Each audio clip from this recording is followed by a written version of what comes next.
Hello everyone, Trevor here, Double Bill Movies. I hope you can hear me properly.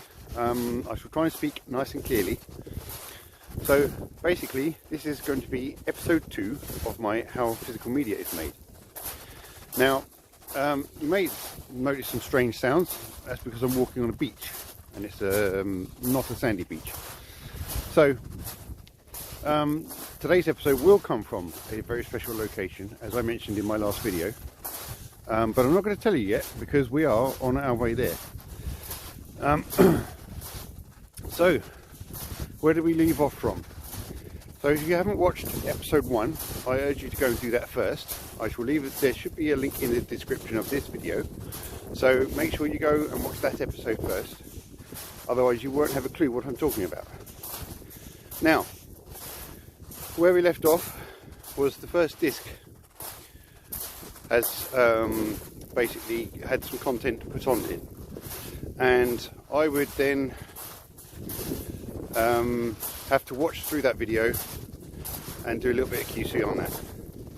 So then the next bit would be a full menu and other menus, if there's going to be a scene selection menu and any other kind of menus. If there's multiple languages on the disc, there will need to be what we call an initial selection menu. That's the first menu you come to on a DVD or a Blu-ray or even a 4K, where you select which language you want to view the film in. And that will give you the language, give you the correct warnings in that language. So if you're a Japanese person, then obviously you will pick Japanese from the menu. And all your warnings and disclaimers should be in Japanese. And if it's an English film and it's going to come on with subtitles automatically, then obviously you will want the Japanese subtitles to activate by themselves. And then it'll be up to you to go into the setup menu to turn them off if you just want to watch it in English. So once the menus have been put onto the disc with the feature, you can't really just put the menus on the disc and test them, because they need to be able to go to the feature. So when you select play, obviously play needs to start the film or whatever the feature is, because obviously we don't just have films on these discs. Could be a concert, could be a documentary, could be episodes. So if it's episodic, I suppose your scene selection menu should be your episode selection menu. And depending on how long the episodes are, some of them might have scene selections, so maybe 4 chapters. So then you've got all those different menus. Say you've got 10 episodes. Well, not 10 episodes, because it's going to be about an hour long. But say you've got 3 episodes and they're divided into 4 chapters each, and there's a scene selection menu for each one of those, then there's 3 separate menus just for scene selection. And all this will have to be tested. So someone will do what we call a menu navigation. And basically, they don't only press all the buttons, but they navigate up and down, left and right. And sometimes what you may have found out is if your menu goes, say it's play on the left hand side of the screen, then it's your scene selection, then it's your setup, and then it's your bonus features. The quickest way you can get to bonus features is by actually going left from play, and it will just loop straight round to the bonus features. But not all discs will do that. So each studio has its own set of rules, and so then the authoring house would be governed. The authoring house would be governed by those rules as to how they manufacture the disc and how they put the content on there. So also before the menus, you need the warnings that I mentioned earlier. So let's say we put the disc in. what's the first thing you see? If there's no initial selection menu, so usually you might get a studio logo, and then you'll get a warning, which I said will be in your language. Then if there is bonus material which has interviews, then they have to put a disclaimer stating that any views, if you've actually bothered to read these disclaimers, any views are only to those who speak them, not of the studio who is putting the disc out.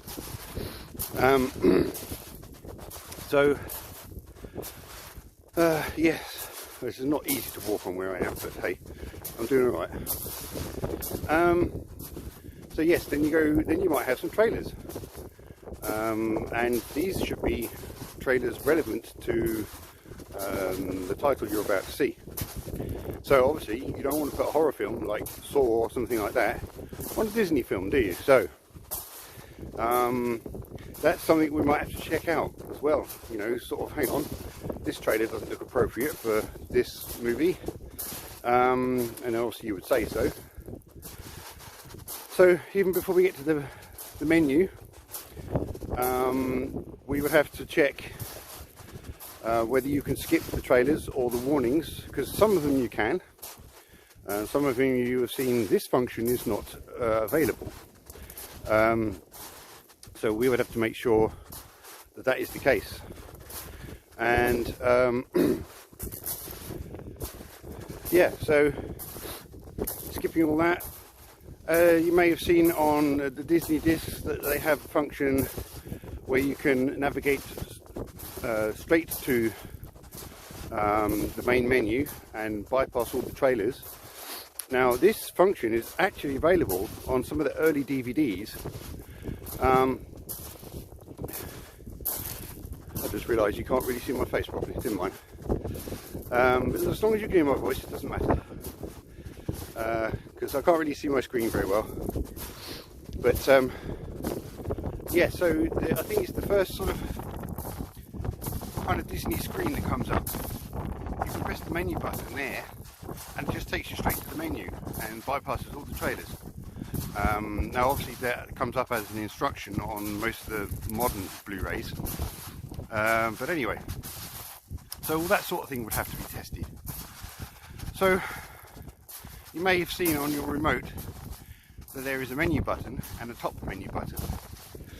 Now if there is an initial selection menu, this would be your top menu. So if for whatever reason you picked the wrong language, or you just want to go and maybe you'll watch it in your language, but then you know that in the English menu there's more bonus features, because not all the bonus features will be available in all the languages. So you would press your top menu button and that should take you back to the initial selection menu, and then you can go back through the process of selecting English, working its way through to the English menu. So we'd have to make sure that that works, and also that if you press top menu and you press it by mistake and you've been in the feature, in the film, that you should be able to press top menu again in some cases, because like I said, not all cases, depends on the studio's rules. But in some cases you press the top menu again and it should take you straight back to where you left off the feature. Pretty much the same with pressing the menu button.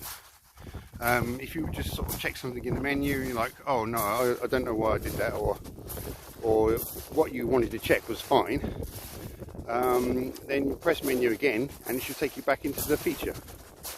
So yeah, there's quite a few little sort of, not tricks, but just things you may not or may not be aware of when navigating around your disc.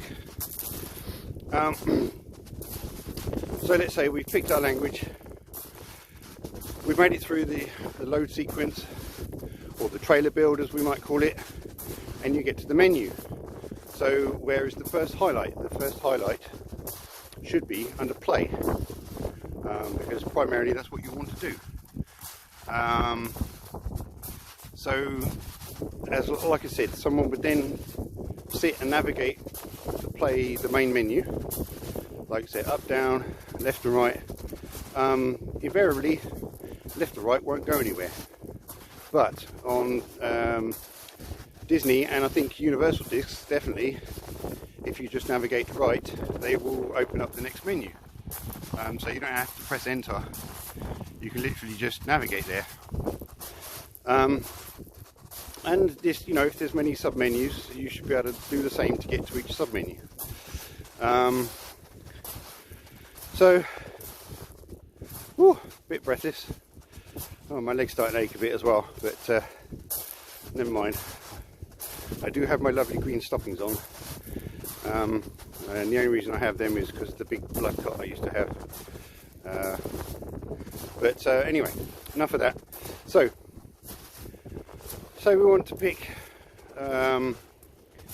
or once the main menu has been navigated, then that person doing the menu navigation will have to go into, say, the scene selection menu, and they shall have to navigate every which way and select every button, so every thumbnail, and also the thumbnail that you select has to be in that chapter. It can't just be a random thumbnail. And if you remember from episode 1 when I said I had to do some chapter points, so then the other thing they would have to do, this gets a bit complicated and quite convoluted, but you won't have to do this, but they will have to press menu from each button. They will have to press top menu. They will have to, in some ways, try and break the disc from each menu. So if you've got extensive bonus material, then also you've got to do it from all those menus too. Navigating right, left, up, down. So entering the bonus item, pressing menu, making sure it goes back to the same bonus item, or think let's see if I get this right. So sometimes it should, what's the word? I can't remember the terminology we used to use. Feature step, there we go. So if you enter a bonus item and you press skip forward, and it's not long enough to have chapter points, then it should either skip to the end and then sort of play out and back to the menu, and the highlight should highlight the next feature. Doesn't always have to be the case. Again, it depends on the studio's rules. So yeah, we would have to make sure it feature steps, and obviously I can't remember if they would needed that to happen in the scene selection menu. So some scene selection menus, when you pick a scene or a chapter, then you may sort of skip along within the feature, but menu out again, the highlight should be on the thumbnail you initially picked. Or sometimes it should highlight the chapter you are on. So if you have skipped 2 or 3 chapters on in the feature, that is where the highlight should be. Now, of course, that makes sense. Nothing you really need to know, nothing you're probably never ever going to find out. But at least that sort of lets you know how extensive testing, just from the menu navigation point of view. And so, like I said, not only the main feature, but every single bonus item will be watched on the disc. And then this will, any notes of errors, say a thumbnail doesn't work properly, or pressing a certain menu button, or just any kind of button takes you to a weird place, then obviously this will be noted down, and then this will need to be corrected. Now, so let's say we're on the second disc, and so the first disc is basically, like I said, the very first disc will just be the video and of course the audio, but no other menu, just the video to make sure it's transferred onto a disc properly. Then the second disc will have just a simple menu so that us operators can select the feature and make sure that works properly. Then let's say the third disc will have the main menu and the scene selection menu and obviously the feature, and they may also put the setup menu, which is obviously your audios and your subtitles. Obviously if there's only one subtitle stream, say you look at an 88 films disc, they won't have a setup menu, they'll just have a play feature with subtitles or play Italian version with English subtitles. Now another function that you can do whilst you're in the feature, if you've forgotten to turn the subtitles on, is you can subtitle surf or you can audio surf. So get your shorts on and go surfing. So basically you've got a subtitle menu and an audio menu on your remote. Sorry, subtitle button, get my words right, a subtitle button and an audio button on your remote. And by pressing these you should see the current language you're on, because this will be something we'll have to make sure is labelled correctly. And then if you press that audio or subtitle button again, it should swap to the next stream. So audio stream, subtitle stream is what we call them. And yes, you can keep doing this until you select the one you want.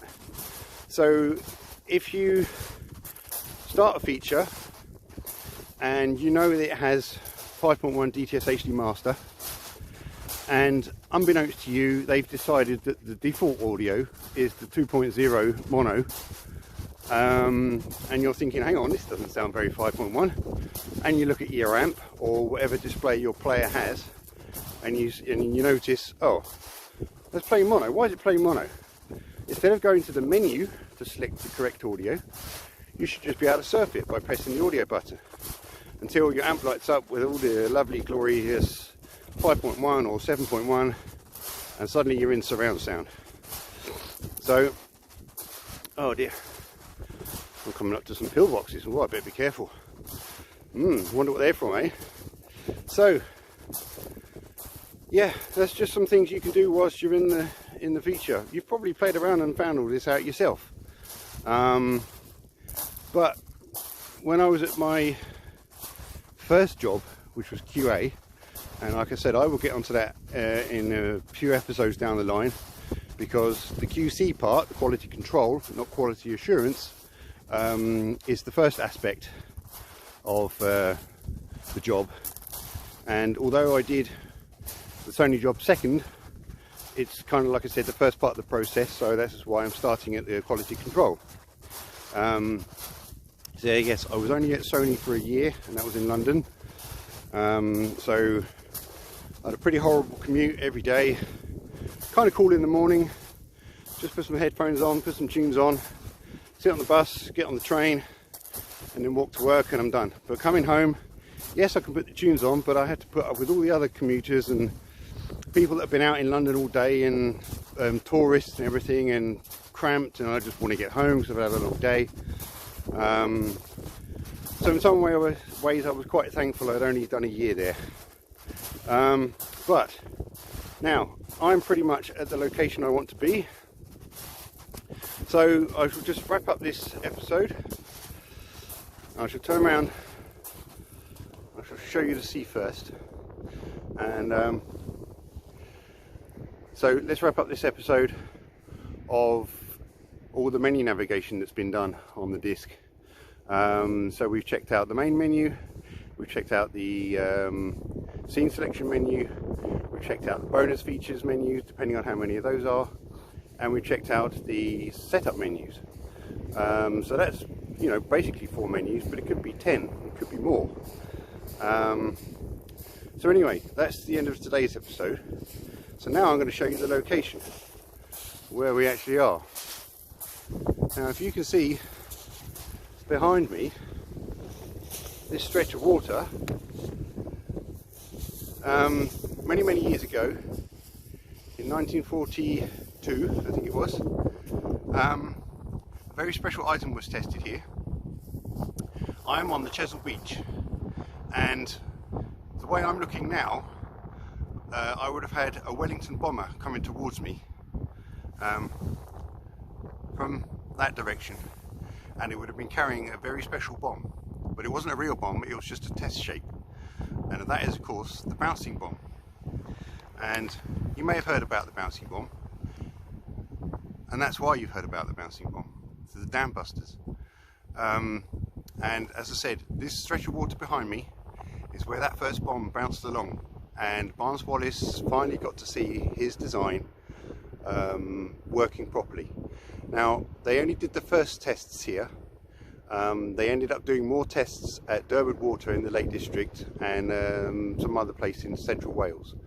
So Bumpy, you might know, if you're watching mate, you might know where that is in Wales. And yeah, so you know, I've been here once before, but this to me is a very special place. It is obviously very poignant in our history, and you know, it's very much helped the war effort, not just the bouncing bomb, but the famous 617 Squadron, who became the Dam Busters. Now I have the really nice Studio Canal Special Edition of this, but I still have this version. That's why I bought this one, just to show you. And yeah, so this Blu-ray contains footage, not shot for the film, but real footage, test footage that was done for the testing of the bouncing bomb is in this movie. And also, if you haven't seen the Dam Busters and you are curious about it, it's definitely worth watching. Obviously it's black and white, it's in 4:3. There is a really beautiful scene where Guy Gibson, or the character of Guy Gibson, is he's at a theatre with his mate, and that's all I will say about that scene. Once you've seen the film and you see that scene, and I just get chills when I watch it, because when you know the outcome of that scene, then you might sort of think, okay, yeah, I can see why Trev gets excited about that. But anyway, that's the end of today's episode. So I hope it made sense. I hope I didn't cover the top of my face too much, because like I said, I couldn't see my screen very well. My phone's getting a bit old, so I have to have the brightness down to stop the screen going funny. But I think the cool air is helping keep the phone cool. I hope it's not too windy. And I shall get out of shot and let you have a proper look at where we are.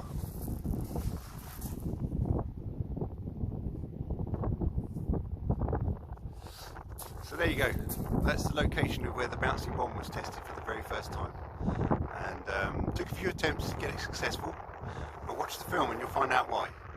Anyway, this is Trevor. Please like and subscribe to the channel, and I shall see you soon. Take it easy.